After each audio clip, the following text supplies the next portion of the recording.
C'est hyper simple, vous allez adorer ce jeu. En fait, il faut avoir soit 17, 18 cartes, ça dépend, ça peut être aussi 26 ou 13 parce qu'on peut aussi jouer à 2 ou 4. Donc Bruni, toi tu poses 2 cartes. Par exemple, tu mets le 3 et le 6, ça fait 9. Mais Raph, lui, il va poser le valet et l'as. Ça fait 10, 0, ça fait 10. Et moi, si je pose, par exemple, je vais poser la reine avec le 1, ça fait 0 parce que la reine c'est moins 1. C'est Raph qui gagne. Et si après toi, Bruni, tu poses 2 cartes, tu vas mettre par exemple le roi et la dame. Ça fait 19, ok?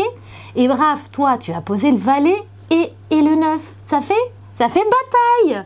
Donc moi, en plus, moi j'aurais mis AC5, donc ça fait 5. Donc toi, Bruni, après, tu mets 1 et 2 qui ne se voient pas. Puis après, de l'autre côté, ce qui voit, tu mets 3 et 6. Raph, toi, tu mets 6 et 4 qui ne se voient pas.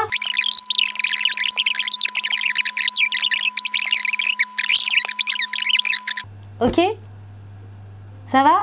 Vous êtes partant? On y va? C'est simple, hein, vous voyez? 1, 2, 3 et puis c'est parti.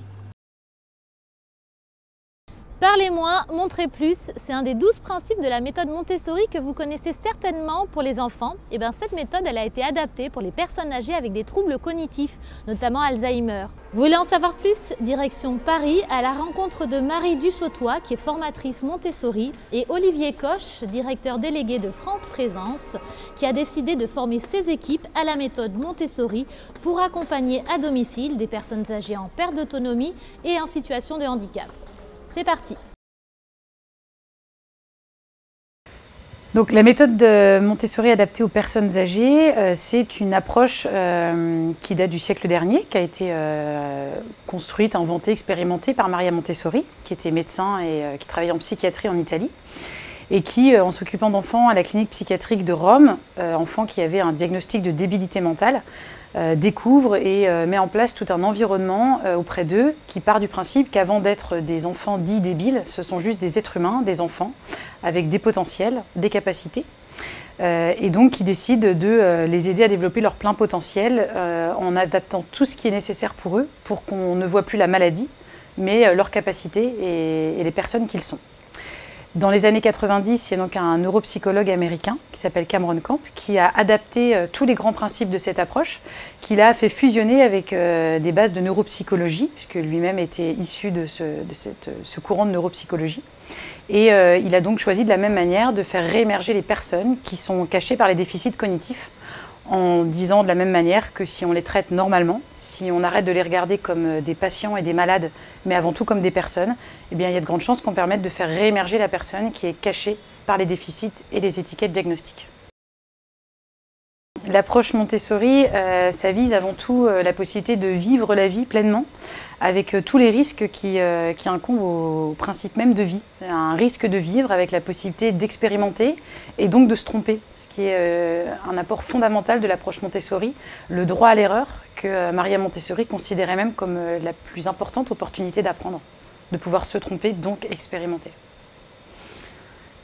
Qu'est-ce que ça va apporter aux personnes qu'on accompagne? Le droit du coup d'être des personnes qui peuvent se tromper et donc qui peuvent continuer de faire, y compris des choses qu'elles ne font pas toujours parfaitement.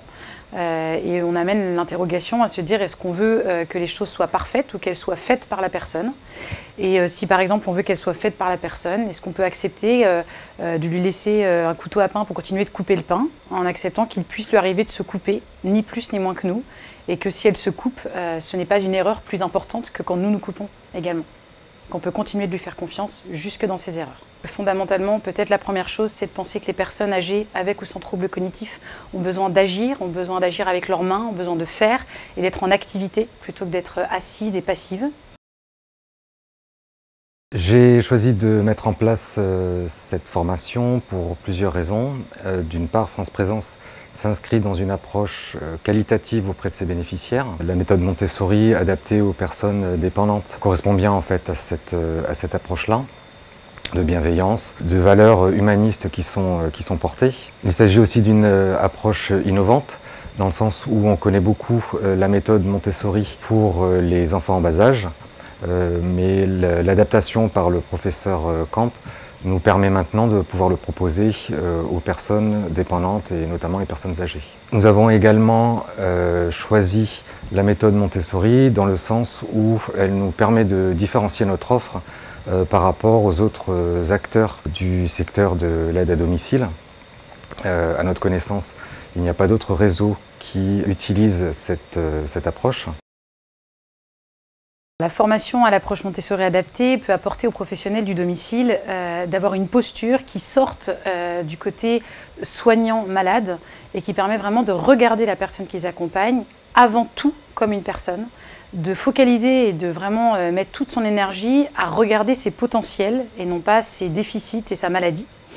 Et ça amène chez le professionnel une posture très différente, mais qui va être aussi peut-être plus inconfortable pour le professionnel, parce qu'elle ramène avant tout l'humain chez le professionnel et chez la personne accompagnée. Et se rappeler qu'on est d'abord des êtres humains, regardant l'autre comme son égal, qui n'est rien d'autre qu'une personne humaine en face de moi, qui n'est ni une personne âgée, ni une personne Alzheimer, ni un malade, mais une personne.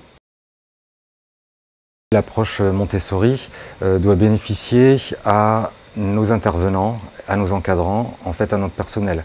Selon un sondage, 3/4 des salariés de France Présence estiment que France Présence n'est pas une structure comme les autres.